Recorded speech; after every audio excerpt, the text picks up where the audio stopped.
Author बताते हैं, क्योंकि अगर किसी चीज को लेके आप पॉजिटिव रहोगे ना, तो आप नेचुरली उससे रिलेटेड फिर पॉजिटिव एक्शंस भी लोगे। अगर आप अपनी एजिंग को पॉजिटिवली लेते हो तो आपके दिमाग में आएगा कि यार मुझे ना भी काफी जिंदगी जीनी है, तो क्यों ना मैं हेल्दी होकर जिंदगी जीऊं, क्यों ना मैं हेल्दी फूड पे फोकस करूं, एक्सरसाइज करने पे फोकस करूं ताकि मैं अच्छा दिखूं। वहीं दूसरी तरफ जो लोग नेगेटिव व्यू रखते थे, वो लोग ऐसा सोचते थे कि यार एक दिन तो मरना ही है, तो क्यों ना खा पी के मरा जाए, एक्सरसाइज करने से क्या ही फायदा होने वाला है, जो फिर उन्हें नेगेटिव एक्शंस की तरफ और फोकस करवाता था और उनकी एक नेगेटिव सेल्फ आइडेंटिटी क्रिएट कर देता था। देखो ऑथर बोलते हैं ना कि हमारी आइडेंटिटी बहुत ज्यादा इंपॉर्टेंट होती है। देखो फॉर एग्जांपल, जब भी हम लोग कोई चीज सोचते हैं कि हम अपनी जिंदगी में बदलेंगे, तो हम लोग का फोकस सिर्फ दो चीजों पे जाता है, हमारा एक्शंस और हमारे रिजल्ट्स। जैसे कि अगर आपको आपका वेट कम करना है, तो आप लोग क्या करोगे, आप एक्शन के बारे में सोचोगे कि हाँ मुझे जिम करना है, मुझे डाइट पे फोकस करना है, और फिर आप रिजल्ट देखोगे आईने में कि कितना मेरा वेट कम हो रहा है, आप वजन करोगे कांटे पे। अगेन फोकस सिर्फ दो चीजों पे रहता है, जबकि एक तीसरा एलिमेंट पे है जिसके ऊपर ज्यादातर लोग फोकस नहीं करते हैं, लेकिन करना चाहिए।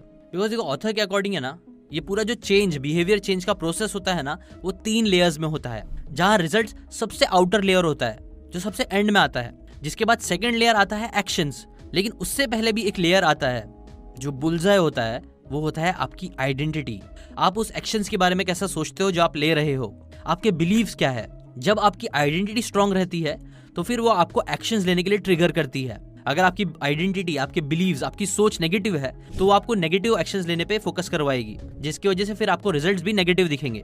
जबकि अगर आपकी आइडेंटिटी, आपके बिलीव स्ट्रांग रहेंगे, तो उसकी वजह से आप पॉजिटिव एक्शन लेके लॉन्ग टाइम में पॉजिटिव रिजल्ट्स भी क्रिएट कर सकते हो। इसलिए अपने बिलीव पे हमेशा काम करते रहो। और वो एग्जैक्टली आपको कैसे करना है, वेल उसके लिए मैं जो आपको एंड में स्टोरी बताने वाला हूं ना, जो मेरे टीम मेंबर ने खुद किया है रिजल्ट्स क्रिएट करने के लिए, वो स्टोरी से आपको क्लियर होगा। तो सबसे पहली चीज आपको क्या करना है, आपको एक स्ट्रॉन्ग आइडेंटिटी बनाना है, अपनी पॉजिटिव आइडेंटिटी, अपने बिलीव्स और अपने माइंडसेट को पॉजिटिव बना के। उसके बाद फिर आता है रूथलेस एलिमिनेशन। तो एक बार क्या होता है कि एक बाप अपने बेटे के साथ एक रेस्टोरेंट में खाना खा रहा होता है, जहां वो नोटिस करता है कि रेस्टोरेंट की हालत बहुत ज्यादा खराब है, एकदम गंदा सा एनवायरनमेंट, टेबल टूटी हुई है और उसका खाना भी इतना अच्छा नहीं था।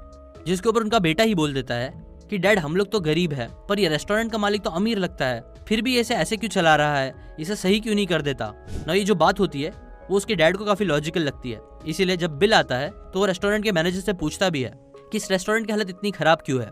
जिसके ऊपर वो मैनेजर बोलता है कि एक्चुअली में ये रेस्टोरेंट इतना अच्छे से चलता नहीं है, इससे हमारा इतना प्रॉफिट नहीं होता है, इसलिए हम लोग इसके ऊपर इन्वेस्ट नहीं करते हैं, इसे अच्छा बनाने के ऊपर फोकस नहीं करते हैं। हमारा जो ओनर है उनका जो मैक्सिमम रेवेन्यू आता है वो जो सामने खड़ी ट्रक है ना उससे आता है, वो जो ट्रक है उससे सामान आता जाता है और उससे उनको प्रॉफिट होता है, इसीलिए वो रेस्टोरेंट पे ज्यादा फोकस नहीं करते हैं ना। ये सुनने के बाद वो जो डैड होता है ना, वो बाहर जाता है कुछ टाइम बाद और चुपके से जाके वो इंजन में कुछ तो कर देता है, उस ट्रक के कुछ ऐसा कर देता है जिसके बाद वो ट्रक कभी स्टार्ट ही नहीं हो पाती है ना। ये बात को 3 साल बीत जाते हैं। 3 साल बाद उनका बेटा वापस से वही रास्ते से गुजर रहा होता है, तभी वो देखता है कि वो उस पुरानी रेस्टोरेंट की जगह पे एक बहुत बड़ा रेस्टोरेंट बन गया है, जिसे देखकर उसे क्यूरियोसिटी होती है। वो रेस्टोरेंट के अंदर जाता है और ओनर से जाके पूछता है कि यहाँ पे तो पहले एक छोटा सा रेस्टोरेंट हुआ करता था, उसका क्या हुआ। तो वो जो ओनर होता है वो बताता है कि एक्चुअल में ये वही रेस्टोरेंट है, बस मैंने इसे बहुत बड़ा बना दिया है। और फिर जब वो और तहकीकात करता है, पूछता है कि ये सब कैसे हुआ, तो वो उसे बता देता है बातों बातों में। वो बताते हैं कि कैसे 3-4 साल पहले उसका एक ट्रक भी था जिससे उसे बहुत पैसे आते थे, लेकिन फिर कुछ तो हो गया जिसके वजह से उसका ट्रक खराब हो गया और उनकी कमाई बंद हो गई, जिसके बाद उन्हें अपना पूरा ध्यान इस रेस्टोरेंट पे देना पड़ा इसकी इनकम बढ़ाने के लिए। और जब उन्होंने ये चीज करना स्टार्ट करी, रेस्टोरेंट पे ध्यान दिया, उसमें चीजें थोड़ी बदली और कस्टमर्स पे फोकस करने लग गए, खाना पे फोकस करने लग गए, उसके बाद धीरे धीरे लोगों को हमारा रेस्टोरेंट पसंद आने लग गया और वो बहुत मशहूर भी हो गया। इनफैक्ट ये हमारे शहर का पहला 5 स्टार रेस्टोरेंट बना। इनफैक्ट इसके बाद मैंने 5 और रेस्टोरेंट्स खोले। देखो दोस्तों, आपको पता है ये जो वर्ड है ना प्रायोरिटी, वो ईयर 1400s में इंग्लिश डिक्शनरी में डाला गया था। और जब डाला गया था तो उसका सिर्फ एक ही मतलब था the single most important task. ना 500 सालों तक ये वर्ड सिंगुलर ही रहा, बट फिर 1900s में इसको चेंज करके प्लूरल बना दिया गया और वहां पे वर्ड आ गया प्रायोरिटीज, जिसके बाद से आज तक हम लोग प्रायोरिटीज पे फोकस करते हैं। यानी बहुत सारे इंपॉर्टेंट टास्क जो हमें करने हैं, हमें स्कूल, कॉलेज, जॉब, हर जगह प्रायोरिटी 1, प्रायोरिटी 2 ऐसी चीजें सिखाई जाती है, जो कहीं ना कहीं बताती है कि बहुत सारी चीजें अर्जेंट है। लेकिन सच तो यह है कि हमारे माइंड के लिए किसी एक चीज पे जो सबसे इंपॉर्टेंट है उस पे काम करना ही, फोकस कर पाना ही पॉसिबल है। इसलिए आपको अपनी जिंदगी में अपनी आइडेंटिटी पता चलने के बाद, अपने बिलीव्स को स्ट्रॉन्ग कराने के बाद सिर्फ उन कामों पे फोकस करना चाहिए जो सबसे ज्यादा इंपॉर्टेंट है।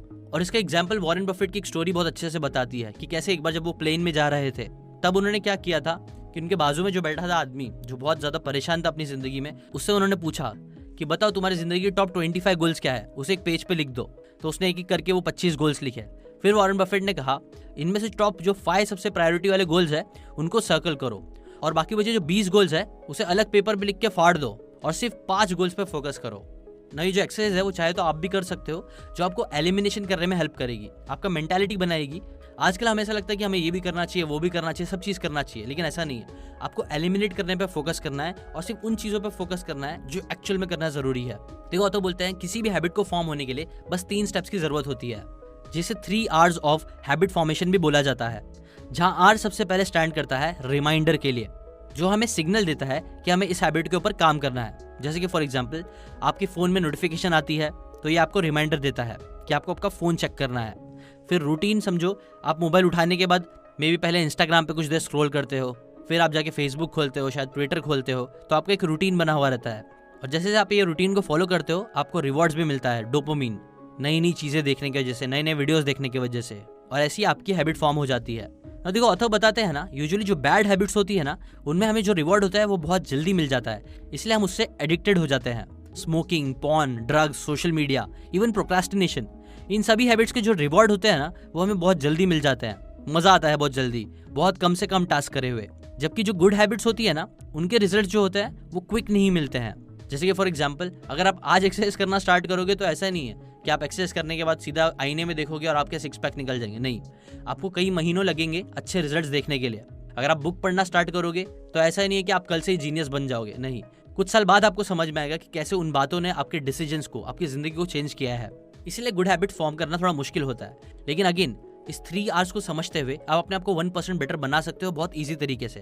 और अब मैं आपको एग्जांपल देता हूँ अपने टीम मेंबर का, जिसने इन प्रिंसिपल्स का बहुत अच्छे से इस्तेमाल किया न्यू हैबिट्स बनाने के लिए। देखो मेरे टीम मेंबर बताता है ना, जो फर्स्ट पैंडेमिक की वेव आई थी, जब सब लोग घर में बंद हो चुके थे, तब उसका जो दिमाग है वो बहुत रेस्टलेस हो गया था, वो कोई भी चीज पे अच्छे से फोकस नहीं कर पा रहा था। बट क्योंकि उसने कई सारी बुक्स में पढ़ा था कि मेडिटेशन बहुत पावरफुल होती है, लाइफ चेंजिंग होती है, इसलिए उसने सोचा कि चलो मैं ये हैबिट अपने अंदर लेके आता हूँ। लेकिन एक्चुअली सच तो ये था कि ये चीज उसने पहले भी बहुत बार सोची थी, बट कभी भी उसकी मेडिटेशन की हैबिट नहीं बन पाई थी।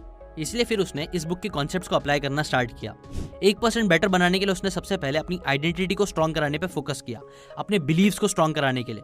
उसने क्या किया कि उसने मेडिटेशन से रिलेटेड अलग अलग वीडियोस देखना स्टार्ट किए, अलग अलग बुक्स पढ़ना स्टार्ट करी, साइंटिफिकली मेडिटेशन कैसे हेल्प कर सकता है ये सब चीज़ के बारे में रिसर्च करी, रेडिट के फोरम्स ज्वाइन करे, ऐसे लोगों से बातें करी जो लोग मेडिटेट करते थे, जिसकी वजह से क्या हुआ कि उसकी जो बिलीव्स थे, उसका जो माइंडसेट था मेडिटेशन को लेके, वो बहुत ज़्यादा स्ट्रांग हो गया। उसकी एक स्ट्रांग आइडेंटिटी क्रिएट हो गई कि मुझे भी मेडिटेशन करना है, और ये चीज़ वो डे बाय डे करने लग गया, जिससे डेली उसका जो बिलीव था वो 1% करके बढ़ने लग गया कि उसे मेडिटेशन करना चाहिए। इसके बाद उसने कई सारी चीज़ों को एलिमिनेट भी किया। जैसे पहले उसे लगता था कि मुझे ये भी करना चाहिए, वो भी करना चाहिए, और बहुत सारी चीज़ें करना चाहिए मेडिटेटर बनने के लिए, बट नहीं, उसने बस एक सिंपल सी चीज़ करना स्टार्ट करी 3 आवर्स ऑफ हैबिट फॉर्मेशन का यूज़ करते हुए। ना हैबिट फॉर्मेशन करने के लिए उसने क्या किया कि उसने अपने ऑलरेडी एग्जिस्टिंग हैबिट से इस नई हैबिट को लिंक करना स्टार्ट किया। जैसे कि फॉर एग्जांपल वो जब भी सुबह पहले उठता था तो वो पहले सुबह सुबह कॉफ़ी बनाता था अपने लिए, जिसमें उसको यूजुअली 4 मिनट लगते थे ना। ये जो 4 मिनट थे ना बीच के, उसमें वो यूजुअली बैठता था, मोबाइल स्क्रॉल करता था, टाइम पास करता था या फिर लेट जाता था। तो उसने उस 4 मिनट का जो वेस्ट जा रहे थे उसका यूज़ करना स्टार्ट किया। उसने सोचा कि मैं इस 4 मिनट में मेडिटेट करूँगा, जो उसने फिर करना स्टार्ट किया। कभी उसने 30 सेकेंड्स मेडिटेट किया, कभी 1 मिनट, बट ऐसे ही वो 4 मिनट को हर दिन यूटिलाइज करता था मेडिटेट करने के लिए। वो डे बाय डे 1% इंप्रूव होने लग गया इस चीज़ में, और ऐसी उसने एक रूटीन बना ली। कॉफ़ी बनाना उसके लिए एक ट्रिगर साबित हुई सुबह उठ के। फिर उससे रिलेटेड उसने एक रूटीन बनाई कि जब तक कॉफ़ी बन रही है तब तक मैं मेडिटेशन की प्रैक्टिस करूंगा। ये हो गया रूटीन। इसके बाद रिवॉर्ड क्या था, 4 मिनट बाद उसकी कॉफ़ी रेडी हो जाती थी, जो उसे पी लेता था, जो उसका रिवॉर्ड होता था, क्योंकि उसे कॉफ़ी पीना पसंद था। ऐसी जब उसने ये चीज़ धीरे धीरे रोज करना स्टार्ट करी तो धीरे धीरे वो 1% इंप्रूव होने लग गया, और उसने अच्छे से इस हैबिट को अपनी जिंदगी में लेके आया। सिमिलरली आप भी इन प्रिंसिपल्स का यूज करके हैबिट फॉर्म कर सकते हो, अपने आप को 1% बेटर बना सकते हो डेली, जो आपको करना भी चाहिए ना। अगर आप एक कंटेंट क्रिएटर बनने में इंटरेस्टेड हो, मेरी तरह कंटेंट क्रिएट करके पैसे कमाने में इंटरेस्टेड हो, तो मैं आपको ये चीज़ सिखाने वाला हूँ। नीचे डिस्क्रिप्शन में गूगल फॉर्म की लिंक दी हुई है, वो जाके अगर आप भरोगे, अपने बारे में कुछ डिटेल्स डालो ताकि मुझे मालूम पड़े कि आप कौन हो, एग्जैक्टली क्या है। जिसके बाद आपको एक टेलीग्राम ग्रुप की लिंक मिलेगी, एक्सक्लूसिव टेलीग्राम ग्रुप है हमारा DBC का, जिसके अंदर मैंने एक फ्री मिनी कोर्स बना के डाला हुआ है, वो जाके आप देख लो। प्लस उसके अंदर फिर एक्सक्लूसिव कंटेंट भी मैं डालता रहूँगा, और मैं आप लोगों से कनेक्टेड रहूँगा, जहाँ पे मैं आपको बताऊँगा कि कैसे एग्जैक्टली क्या क्या करके मैं आप लोगों को ये चीज़ें सिखा सकता हूँ। कंटेंट क्रिएटर बनना।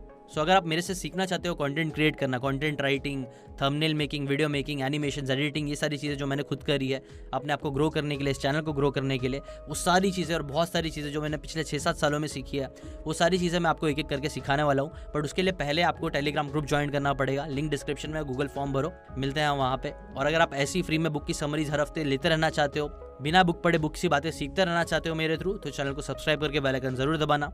Thank you so much. आप जो वीडियो को लाइक करते हो, कमेंट करते हो, शेयर करते हो व्हाट्सएप पे, उन सभी चीज़ों के लिए थैंक यू सो मच। अभी के लिए इतना ही। Thanks for watching again.